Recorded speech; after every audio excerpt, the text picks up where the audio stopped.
what to do when it feels like you don't have anything that you can do for somebody else. So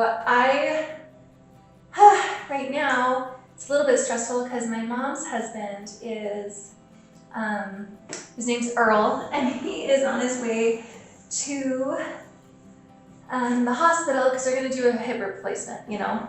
It's not tonight. He's going to go tomorrow morning, 6:30 a.m. So that's where he's off to. Oh, having a little bit of trouble with this towel. I have to focus for a second. Put this on just right because I don't want to get any paint on my knees. Well, on my knees is fine. It's on my jeans that I don't want because I like my paint right here in front of me. If you are just joining me, maybe for the first time, hopefully you're not here for a painting demonstration. So this is just my me time, my Meg time, where I get to just paint and I get to zone out and I get to talk to you and I get to kind of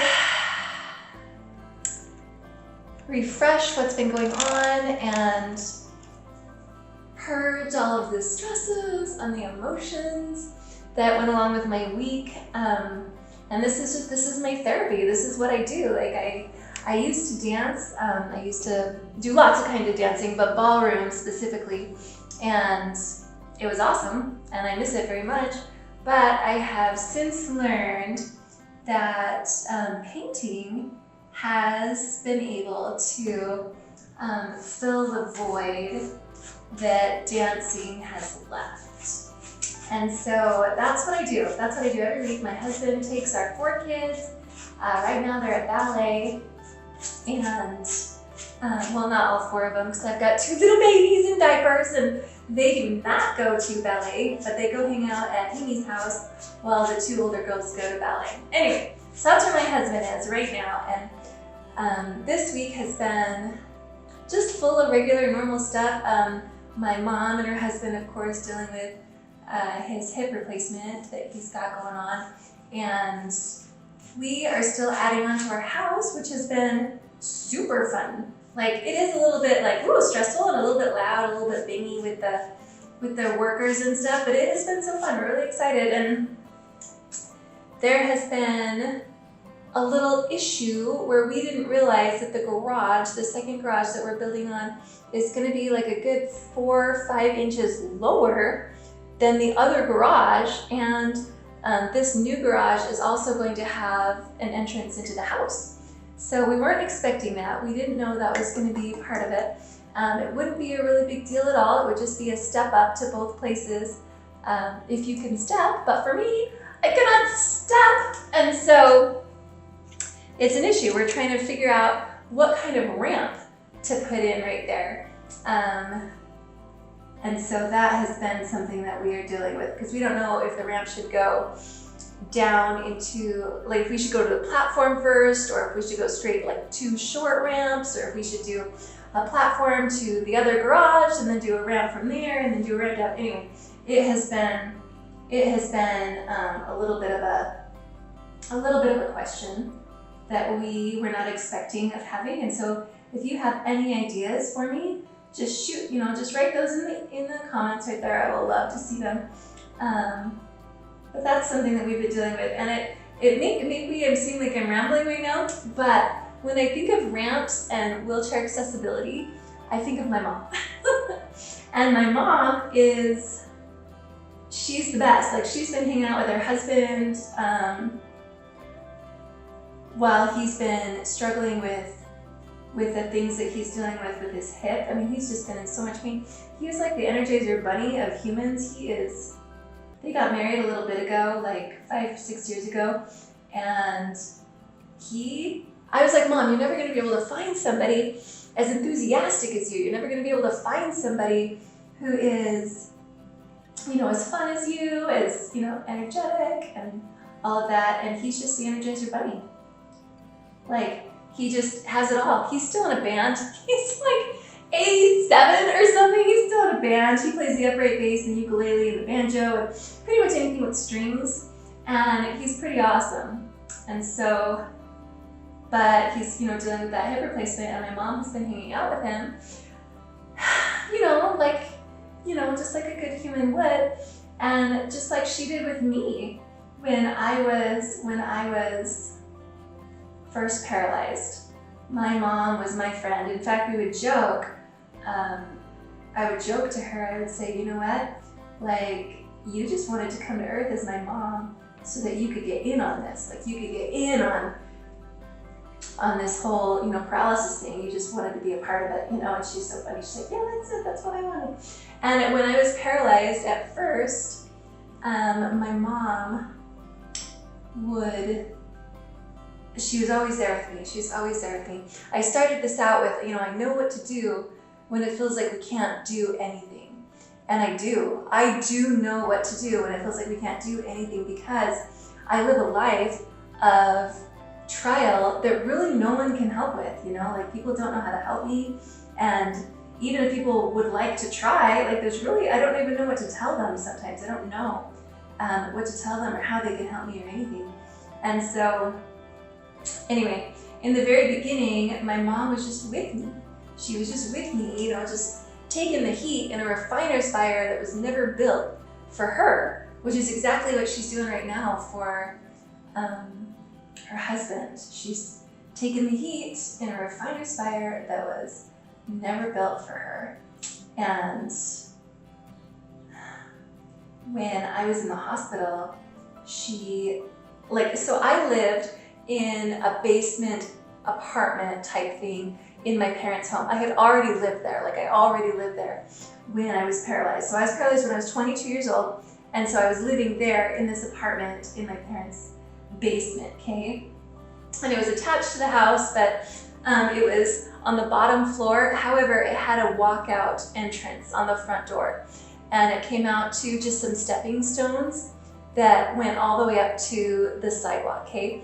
And so obviously when I was in the hospital for 4 months, the OTs and the PTs and the MDs and all the letters were talking to my parents, and they're like, well, what are you gonna do with your daughter when she goes home? Like, does she have a place to be? And can we make it wheelchair accessible? And so they gutted the whole area. They just gutted it. Like they gutted my bedroom, they gutted my bathroom, they gutted the kitchen, they gutted the living room to make it so that it was wheelchair accessible for me. And what they did on the front part of it was that they poured a concrete patio, and then they poured a sidewalk from this concrete patio all the way up to the sidewalk, that runs along the road.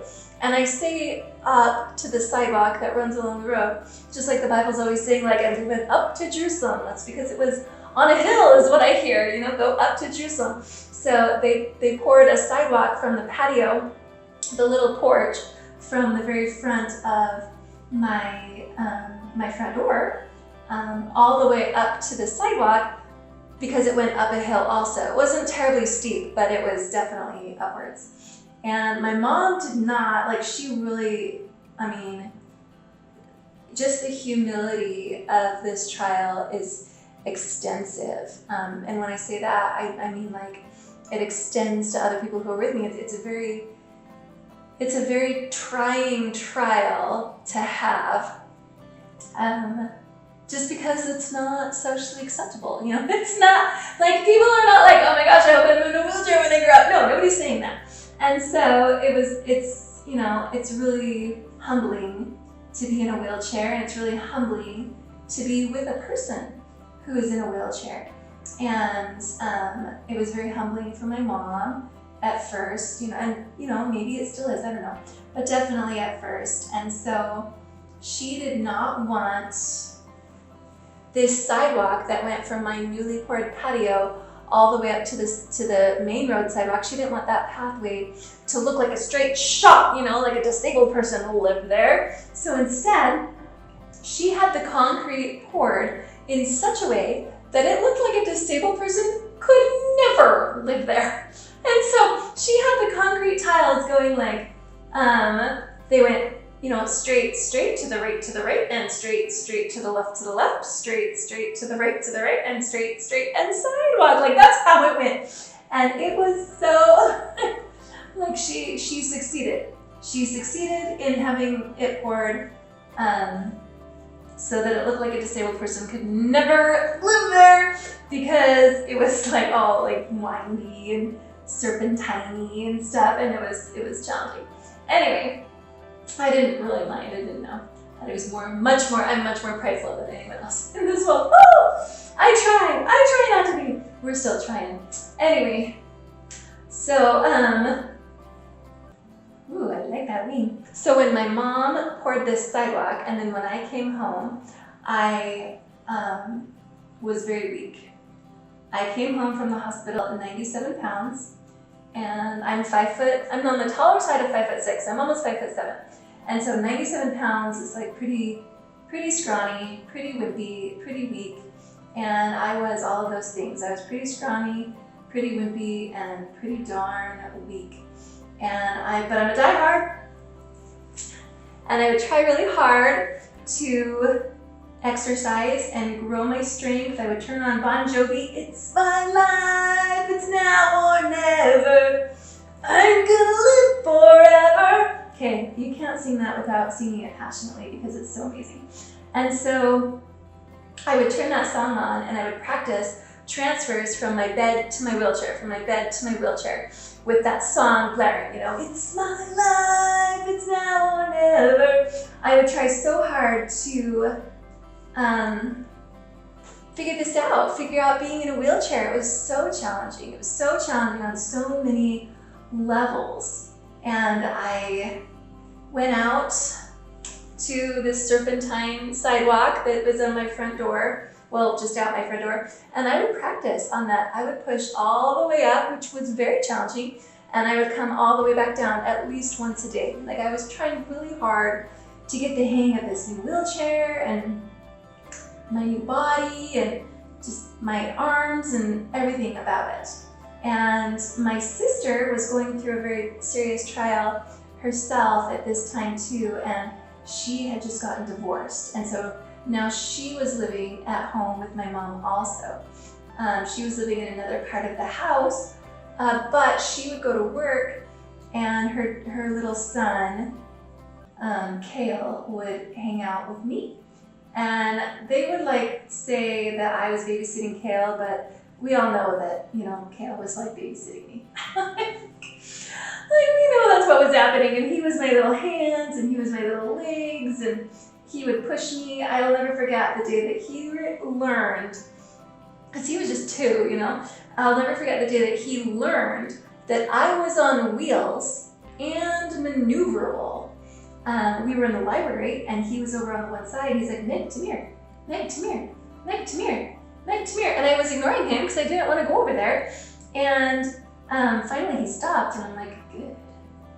And then all of a sudden, I started to move. My wheelchair started to push down the aisle and then around the corner and into the kids section. And then he emerged out from behind me. He's like, you tame. So it was all downhill after that. He knew I was definitely helpless against his 2-year-old strength.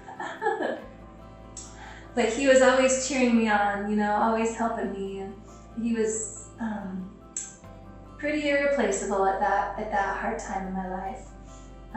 One day when I was babysitting Kale, or he was babysitting me, however you really want to look at it, I went outside my front door, and I was going to push up and down the sidewalk, but it was raining slightly. It wasn't a downpour or anything, it was just, you would say a sprinkle. And it wasn't enough to be problematic for me to push up and down. It was just making everything wet. That's all it was doing. It wasn't necessarily raining heavy. And so Kale stayed under the awning of the patio, and I started to push up and down this sidewalk. Now, when I say up and down, I only did it once this day.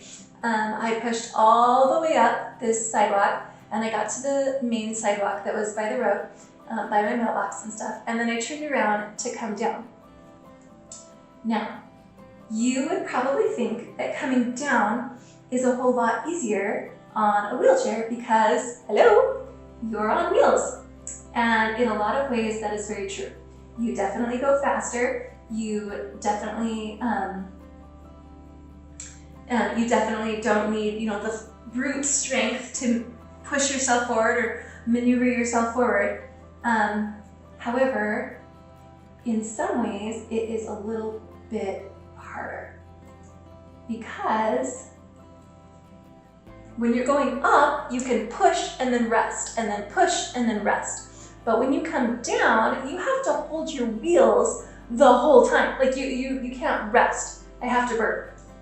Oh my gosh, did you hear that? You probably did. I'm not gonna cut it out. Anyway, so sometimes my body like burps totally without my consent. One time I was speaking in a church with a microphone and I paused for like dramatic spiritual effect, and then I burped clean into the microphone. Like, what am I gonna say? Amen. And then, I had to leave. Oh my gosh, so embarrassing. I actually don't remember what happened after that.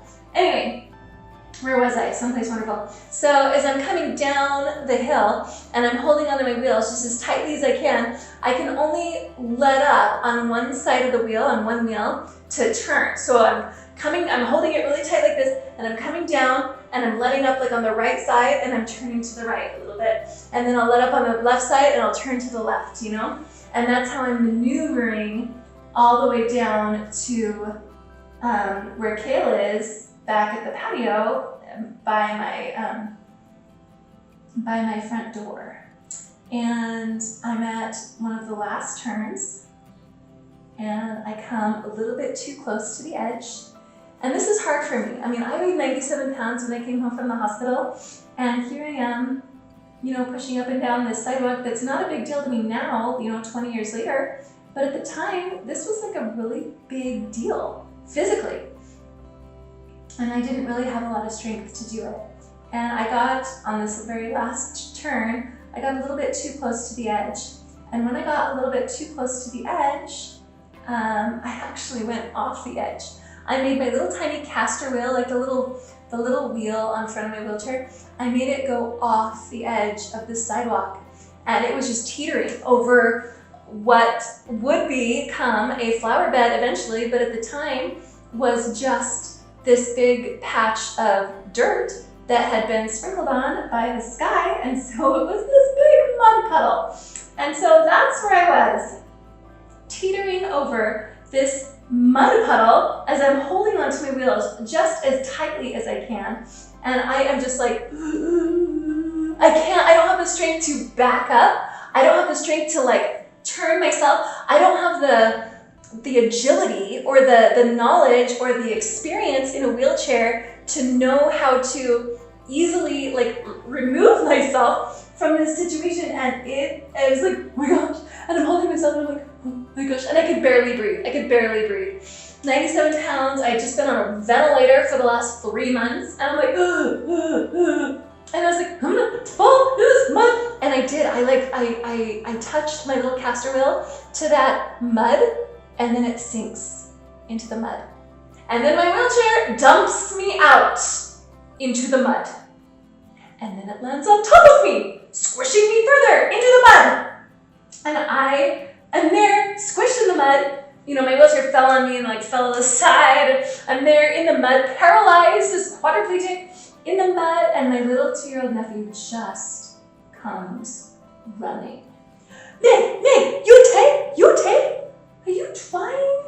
And I'm like, yes, I'm okay. Yes, I'm crying, but I'm okay. I had a little speech impediment. And I know that if he would have been sufficiently strong, he would have lifted me up out of that mud and put me back on my wheelchair and back on the path. But as it was, he wasn't. He was just 2. And even though he ran inside to try to get help, nobody understood what he was saying. Next, fall down. Yes, go outside. Next, fall down. Yes, go outside. And so he did. He came back outside with me and stood with me in the mud, in the rain, with his hand on my shoulder saying, it's okay. It's okay. I started out this video by saying that I know what to do for someone else when it feels like we don't know what to do, like it feels like there's nothing we can do for someone else. Everybody has their storms. Everybody has those hard times in their lives, those trials when it feels like, this sky is just unrelenting and the rain is coming down so hard. Everybody has those times. Everybody has those moments.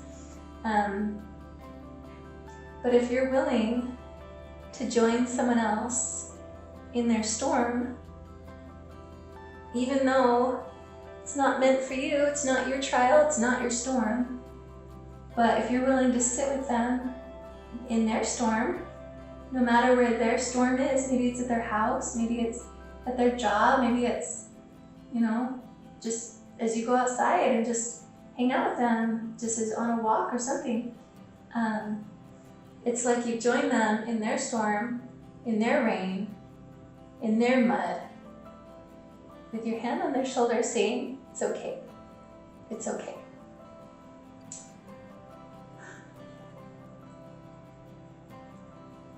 There's a lot that we can do for each other without doing a lot for each other. There's a lot of things in this life we can't fix. We can't fix spinal cord injuries. We can't fix yet. But when we can, let me know about that, okay? Woof, I almost painted my eyeball. We can't fix some health problems. We can't fix, we can't fix marriages. We can't make husbands come back. We can't fix children. We can't fix poverty. Like we can't fix a lot of these things for a lot of these people, but we can, in the way that we can, sit with those people in their storms with our hand on their shoulder saying, it's okay, and wait it out with them, if only for a bit.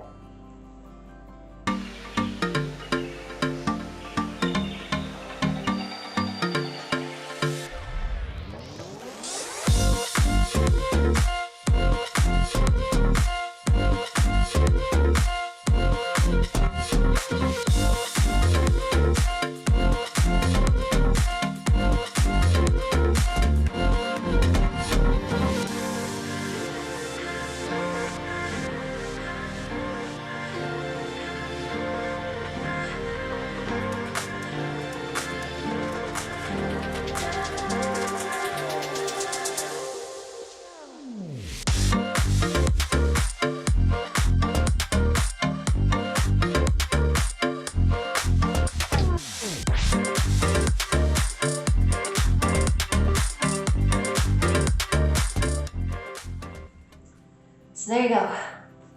Thanks so much for sitting with me for a minute while I painted it all out and had a little bit of painting therapy. To me, it feels like dancing. I know I say it all the time, but I used to dance and it was so wonderful. And now that I can't, I have found that painting kind of fills that void that dancing left. And so thanks for dancing with me while I process, just this week, and I get a little alone time, a little me time, little me and you time to paint and think about the week and remember, that we really can do things for other people, even when it feels like we can't really do things for other people, and we can sit with them in their storms, in their rain, with our hand on their shoulders saying, it's okay, I'll be here with you, I will stay in this storm with you if that's what it takes.